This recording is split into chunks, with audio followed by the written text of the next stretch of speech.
Hello everyone, this is Akhier, and today I'll be reading The Other Gods by H.P. Lovecraft. It is a short story and a bit shorter than some of the ones I've read so far, so I plan to do a few today. Anyway, once again we'll be using hplovecraft.com, though as with all Lovecraft stuff, it's in the public domain, so you can find it a few different places at this point. Anyway. The Other Gods by H.P. Lovecraft. Atop the tallest of earth's peaks dwell the gods of earth, and suffer no man to tell that he hath looked upon them. Lesser peaks they once inhabited, but ever the men from the plains would scale the slopes of rock and snow, driving the gods to higher and higher mountains, till now only the last remains. When they left their older peaks, they took with them all signs of themselves, save once. It is said, when they left a carven image on the face of the mountain which they called Negranek. But now they have betaken themselves to unknown Kadeth in the cold waste where no man treads, and are grown stern, having no higher peaks whereto to flee at the coming of men.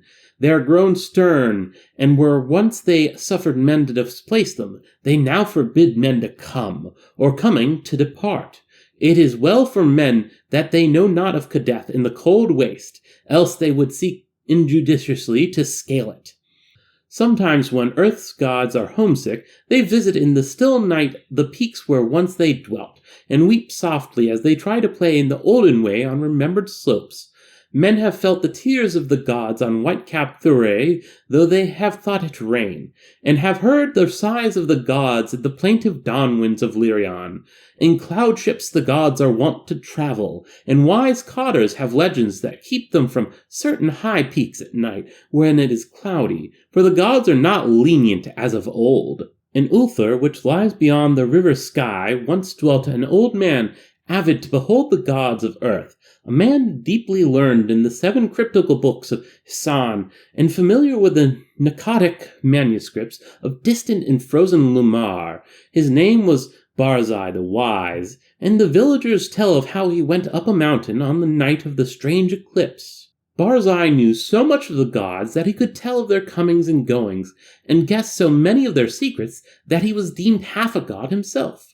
It was he who wisely advised the burgesses of Ulthar when they passed their remarkable law against the slaying of cats, and who first told the young priest Atal where it is that black cats go at midnight on St. John's Eve.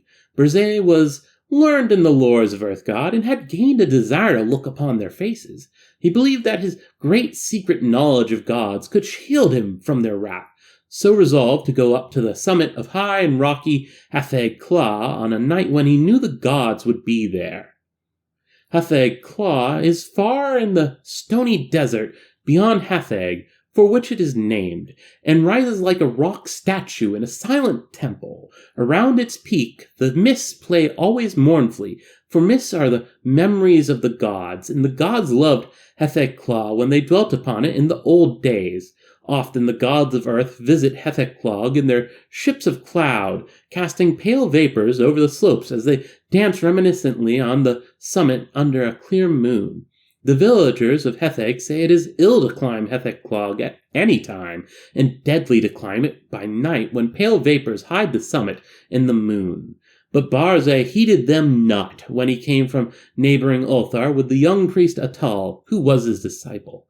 Atal was only the son of an innkeeper, and was sometimes afraid, but Barzai's father had been a landgrave who dwelt in an ancient castle, so he had no common superstition in his blood, and only laughed at the fearful cotters. Barzai and Atel went out of Hetheg into the stony desert despite the prayers of peasants, and talked of earth's gods by their campfire at night. Many days they traveled, and from afar saw lofty Hetheg Kla with his auroral of mournful mist. On the 13th day they reached the mountain's lonely base, and Atal spoke of his fears. But Barzai was old and learned, and had no fears, so led the way boldly up the slope that no man had scaled since the time of Sensu, who is written of with fright in the moldy Nakadic manuscripts. The way was rocky and made perilous by chasms, cliffs, and falling stones. Later it grew cold and snowy, and Burzai and Atal often slipped and fell as they hewed and plowed upward with staves and axes. Finally the air grew thin, and the sky changed color, and the climbers found it hard to breathe. But still they toiled up and up, marveling at the strangeness of the scene and thrilling at the thought of what would happen on the summit when the moon was out and the pale vapors spread around. For 3 days they climbed higher, higher, and higher towards the roof of the world. Then they camped to wait for the clouding of the moon. For 4 nights no clouds came, and the moon shone down cold through the thin mournful mist and around the silent pinnacle. Then on the 5th night, which was the night of the full moon, Burzai saw some dense clouds far to the north, and stayed up with Atal to watch them draw near. Thick and majestic they sailed, slowly and deliberately onward, ranging themselves around the peak high above the watchers, and hiding the moon in the summit from view. For a long hour the watchers gazed, while the vapors swirled and the screen of clouds grew thicker and more restless. Burzai was wise in the lore of earth gods, and listened hard for certain sounds, but Atal felt the chill of the vapors and the awe of the night and feared much. And when Burzai began to climb higher and beckoned eagerly, it was long before Atal would follow. So thick were the vapors that the way was hard, and though Atal followed on at last, he could scarce see the gray shape of Burzai on the dim slope above in the clouded moonlight. Burzai forged very far ahead, and seemed despite his age to climb more easily than Atal, fearing not the steepness that began to grow too great for any save a strong and dauntless man, nor pausing at wide black chasms that Atal scarce could leap. And so they went up wildly over rocks and gulfs, slipping and stumbling, and sometimes awed at the vastness and horrible silence of bleak ice pinnacles and mute granite steeps. Very suddenly Burzai went out of Atal's sight, scaling a hideous cliff that seemed to bulge outward and block the path of any climber not inspired of Earth's gods.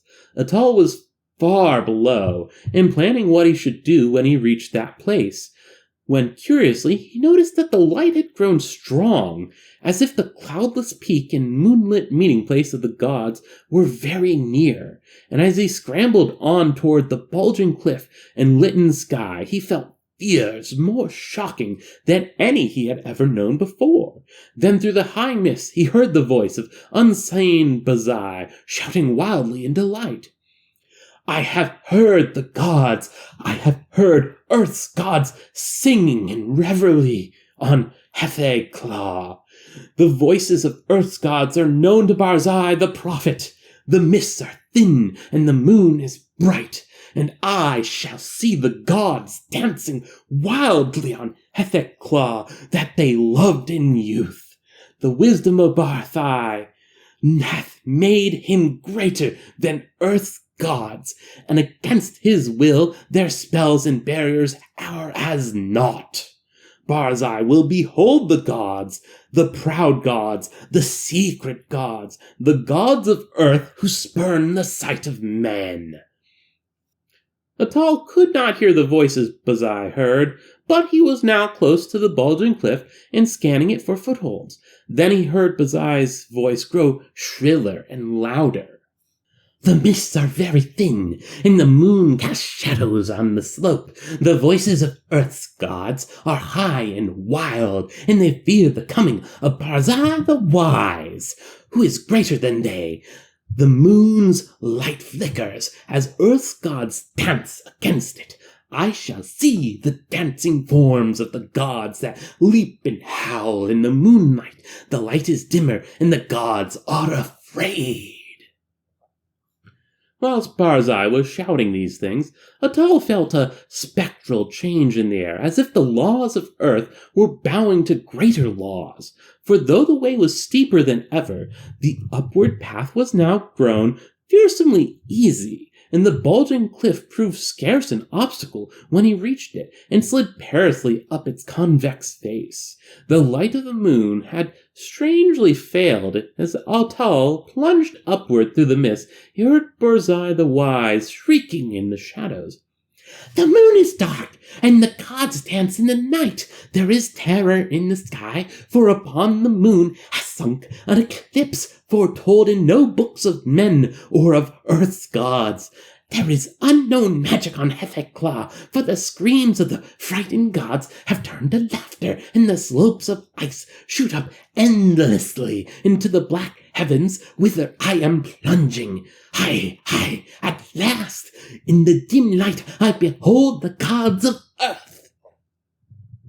And now Atal, slipping dizzily up over the inconceivably steeps, heard in the dark a loathsome laugh, mixed with such a cry as no man else ever heard, save in the Phlegethon of unrelatable nightmares, a cry wherein reverberated the horror and anguish of a haunted lifetime packed into one atrocious moment.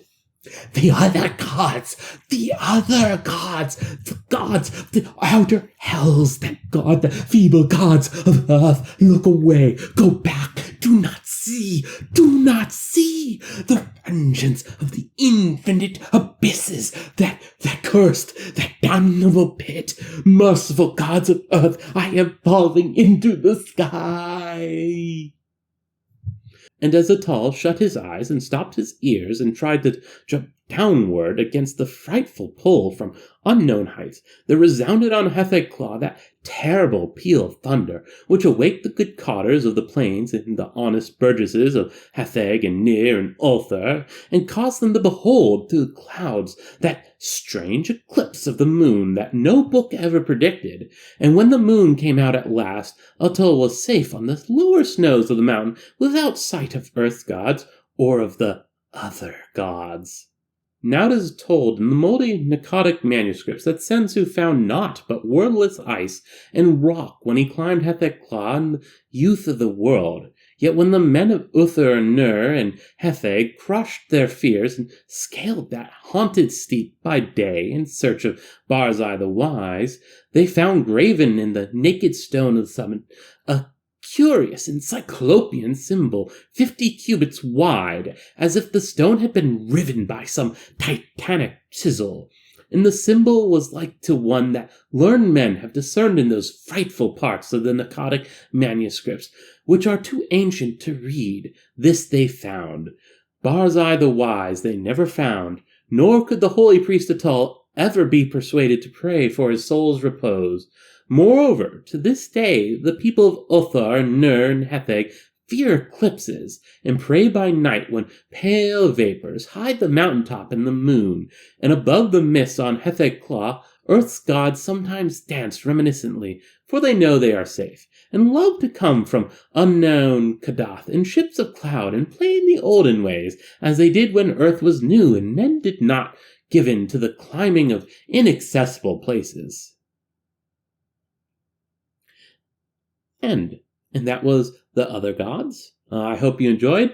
If you did, please leave a like. And if you want to have more of this, I am reading some, so subscribe and ring that bell. This has been Akhier, and I'm signing off.